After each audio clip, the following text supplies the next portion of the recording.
Hi, I'm Joko, Teacher Joko from IELTStemple.blogspot.com, and today I want to continue a series I began in April with the next part of looking at the various types of Task 2 questions, each individually, and examining certain parts of them that are unique to each part. There's lots of videos out there, great ones, that will give you an overview of the Task 2 as a whole. But I want to look at particular questions, and we're going to couple that with an actual essay review that I have pretty much chosen at random from a person on Facebook. Okay? So, let's get started. What type of question are we looking at today? As you can see, it's called a to what extent. What happens is that over time, questions begin to decay.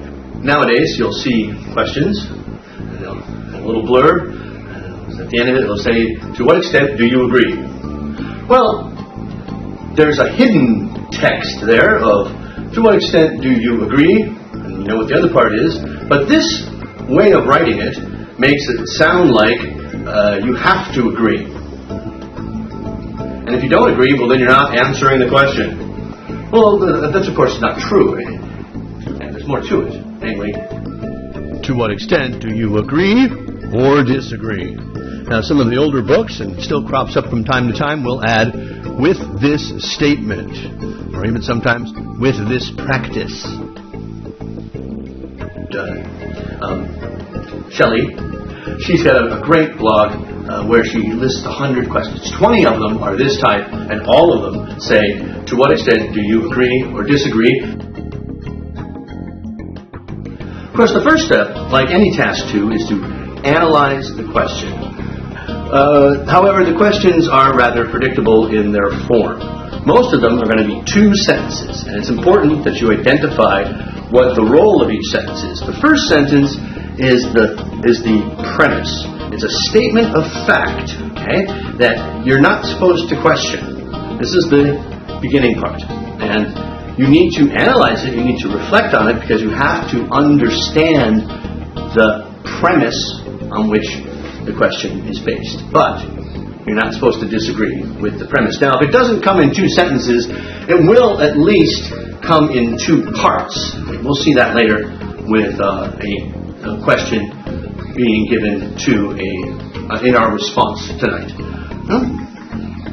So now, after you've analyzed the question and you've answered the most important part, which is this: what am I being asked to agree with or disagree with?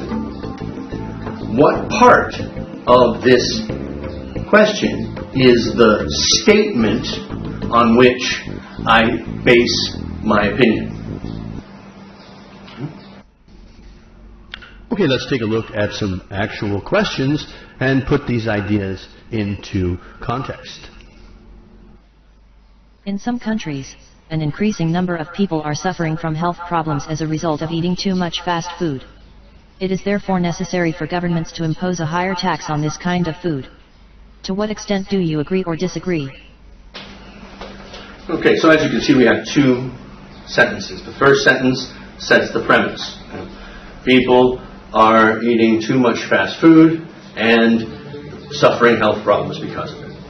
Okay, now in the second part of the question, it's pretty straightforward as to what you need to agree with or disagree with here. And that is the it is necessary part.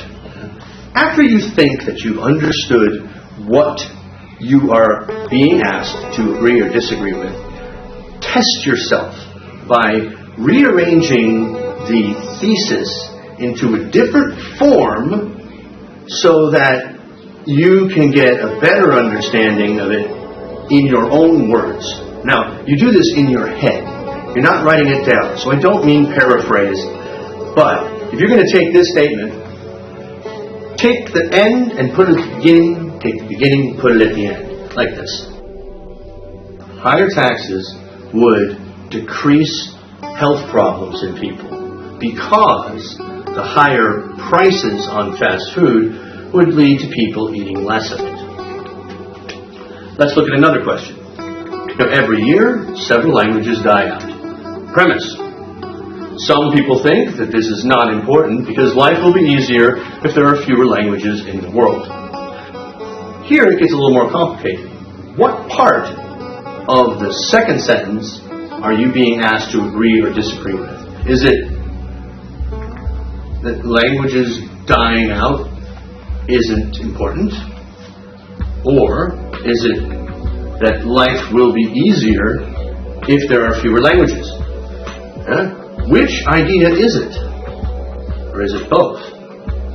If it's both, can you agree with one and disagree with the other? Well, let's see. Okay? So the answer is this. The answer is both. And here, it is certainly possible to agree with one part and disagree with the other. Alright? I disagree that languages dying out isn't important. I think it is important. Life will be easier. I disagree with that too. Or, I can agree with the first part. Yeah, life would be easier if there were fewer languages, but that's not justification for letting languages die out. Or, you can, again, because you've got two statements, you've got the possibility of agreeing or disagreeing with both of them. Now, most teachers who are watching this probably are going, Joko, you're crazy. Students can't handle that. They won't be able to take such a complex ideas, agreeing and disagreeing with different parts of the question. And my answer to that is, shoot for an 8, and you might get a 7. Now that I've understood what I agree and what I disagree with, let's rephrase the question. Life would be less difficult if there were not so many languages. So it does not matter if a few die out every year.